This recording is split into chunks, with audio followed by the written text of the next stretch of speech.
अस्सलाम वालेकुम नाज़रीन, मैं आपकी मेज़बान खदीजा ताज और आप देख रहे हैं NA न्यूज़। लिए चलते हैं हम आपको दिलचस्प और अजीब खबरों की तरफ। कौवे अब सिर्फ काएं ही नहीं करेंगे बल्कि कचरा भी उठाएंगे।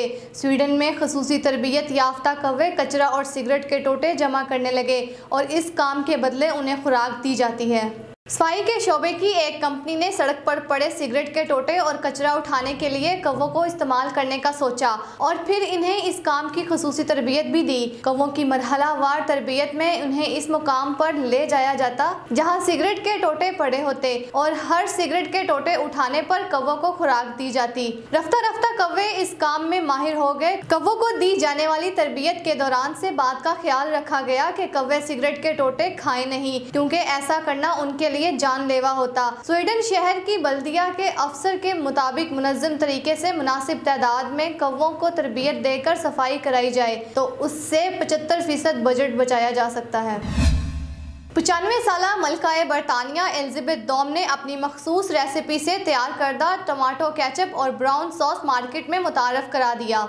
अपनी सेहत और ग़िज़ा का नहायत ख्याल रखने वाली 95 साला मलकाए बरतानिया ने मार्केट में अपना तैयार करदा टमाटो केचप और ब्राउन सॉस मुतारफ करा दिया है। ताहम इसकी कीमत मार्केट में पहले से दस्तयाब ब्रांड से कहीं ज्यादा है। केचप और ब्राउन सॉस की बोतल पर लिखा है कि एक शानदार घराने का पसंदीदा टमाटर से भरा हुआ और हल्का मसालेदार ये केचप लज्जत बख्श है, जबकि ब्राउन सॉस को खजूर, सेब के रस और मसालों से जायकादार बनाया गया है। मलकाए बरतानिया की मखसूस रेसिपी से तैयार करदा टमाटो केचप और सॉस नॉरफॉलिक के शाही महल में फरोख्त के लिए दस्तयाब है। ये वो महल है जहां मलका क्रिसमस की तातीलात गुजारना पसंद करती हैं। इसकी एक वजह ये भी है कि खाने की मेज या किचन में केचप और सॉस की ऐसी बोतल की मौजूदगी ही काबिल फख्र है जिस पर शाही खानदान की मोहर लगी हो। अस्सलाम वालेकुम नाज़रीन, मैं आपकी मेज़बान खदीजा ताज और आप देख रहे हैं NA टेक्नोलॉजी।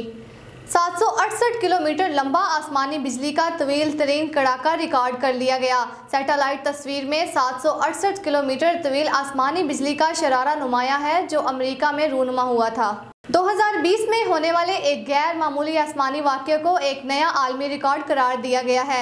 ये आसमानी बिजली का 768 किलोमीटर तवील कड़ाका था जिसे 3 अमरीकी रियासतों में देखा गया था। ये तस्वीर national oceanic and atmospheric administration के मौसमियाती सियारचे से 29 अप्रैल 2020 को ली गई थी। इसमें एक मेगा फ्लैश यानी आसमानी बिजली के तवील तरीन कोंदे को टेक्सास, लुइसियाना और मिसिसिपी तक में देखा गया। अब आलमी मौसमियाती तंजीम ने इसे आसमानी बिजली के तवील तरीन कोंदे का एक नया रिकॉर्ड करार दिया है। इससे कबल 31 अक्टूबर 2018 में ब्राजील में आसमानी बिजली का 709 किलोमीटर तवील कोंदा रिकॉर्ड किया गया था। साइंसदानों के मुताबिक बिजली का शरारा शदीद तूफान की वजह से रूनुमा हुआ जिसमें किसी जानी नुकसान की इत्तला नहीं मिली।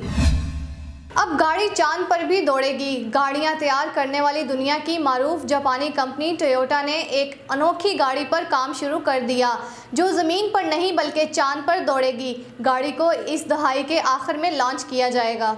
टोयोटा और जापान की स्पेस एजेंसी के दरमियान मुआहिदा हुआ है जिसके तहत चांद गाड़ी के जरिए चांद की सतह का जायजा लेने के मिशन पर काम शुरू किया गया है। ये मंसूबा 2040 तक इंसान के चांद पर रहने और फिर जिंदगी को मरीख पर ले जाने के पेश नज़र बनाया गया है। जापान स्पेस एजेंसी के इश्तराक से बनाई जाने वाली इस गाड़ी का नाम लोनर क्रूजर रखा गया है। ये नाम टोयोटा की लैंड क्रूजर पर रखा गया है। टोयोटा मोटर कारपोरेशन में लोनर क्रूजर प्रोजेक्ट के सरबराह टकाओ साटो का कहना था कि ये गाड़ी इस ख्याल पर मबनी है कि लोग बाहिफाजत गाड़ी में काम कर सकें, खा सकें, सो सकें और दीगर अफराद के साथ राब्ता कर सकें और ऐसा ही बैरूनी खला में किया जा सके। साटो का कहना था कि खला में जाकर हम शायद टेली कम्युनिकेशन और दीगर टेक्नोलॉजी इतनी जदीद करने के काबिल हो जाएं जो इंसानी जिंदगी के लिए अहम साबित होगी।